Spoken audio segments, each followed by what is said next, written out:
Janice Marella Prasetya with my last 3 digits NPM 251. So today I will discuss or I will explain or present my answer about this subject is cost accounting. So we go to the first question. This is the setting productivity standards, and then this Walton Inc. intends to expand its sponge press department with the purchase of 3 new presses from Presco Inc. Mechanical studies indicate that for the company's intended use, the output rate for one press will be 1,000 pieces per hour. The company has similar presses now in operation that average 600 pieces per hour. So this average is derived from the individual outputs as shown in the table that follows this, like worker and hourly output in pieces. So the average hourly output is 600. So the company's management also plan to institute a standard cost accounting system in the very near future. The company engineers are supporting a standard based on 1,000 pieces per hour. The accounting department a standard based on 700.50 pieces per hour, and the punch press department supervisor a standard based on 600 pieces per hour. So the question is specify arguments that could be used by each proponent, and the second one, decide which alternative best reconciles the needs of cost control and employees' motivation, and explain. Okay, the first one is engineers, which is the 1,000 pieces per hour. Their argument is based on mechanical studies showing that the new press is technically capable of producing that amount. From their perspective, the company is investing in a new equipment, so it should aim for maximum efficiency.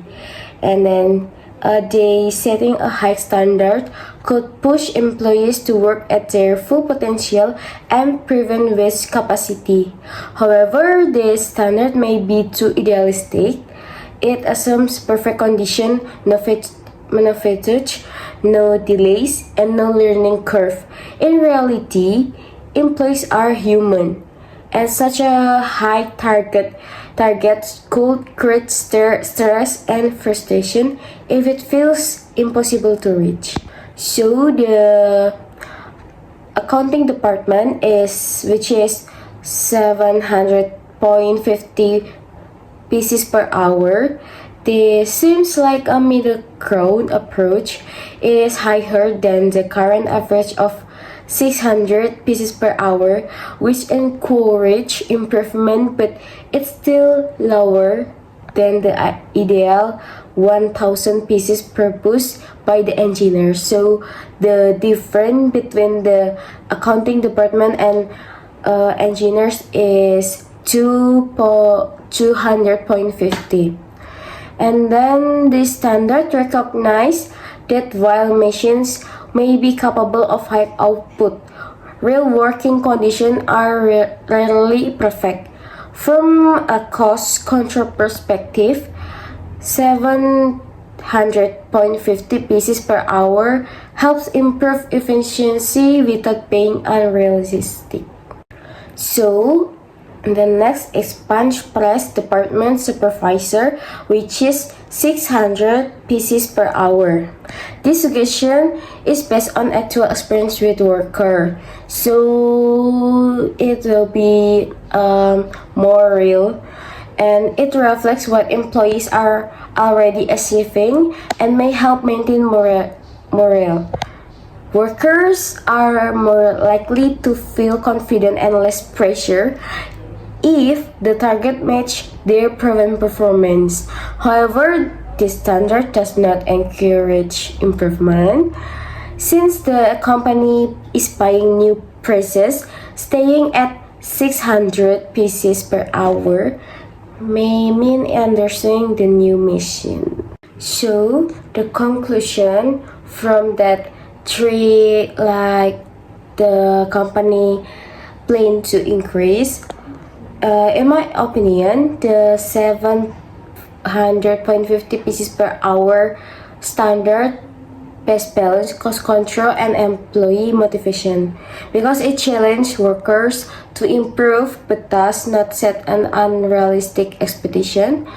And a good standard should be attainable with effort. It should motivate employees, not discourage them.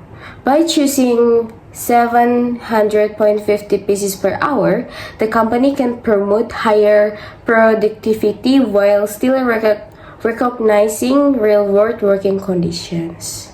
Okay, next is question number 2. We go on exercise 11. Number 11 is about various overhead rates. So, Nazar company estimates overhead of $200,025 for the next year, and estimate 25,000 units will be produced with materials cost of $500,000. Conversion will require an estimate 56,250 direct labor at a cost of $8 per hour, and an estimate 75,000 machine hours. So we could compute the predetermined overhead rate to be used in applying factory overhead to production on each of the following bases. The first one is units of production, material cost, direct labor hours, direct labor costs, and machine hours. So there's the answer about the correct question. So the first one is we're looking for the base on units of production. So the estimate overhead is $200,25, and then divided by 25,000 is for unit. The result is 9. So number 2, we looking for direct material cost. So we put it on estimate overhead again, and then we divide it by the direct material cost. So the calculate is $200,25 divided by 500,000, and the result is 45. At it begin 45%. And then number 3 is based on direct labor hours. So we put it on the estimate overhead again, $200,25, and then divided by 56,250, and then the result is 4. So after that, we gonna calculate about the based on direct labor cost. So before we calculate this, first calculate total direct labor cost. So 56,250 multiplied by 8, and then the result is 400,50,000. After that, we calculate the labor cost, and then 200,25,000 divided by 400,50,000, and then the result is 0.50, and it become 50%. And then the last one is based on machine hours. So the machine hours is 200.25,000 divided by 75,000, and the result is 3.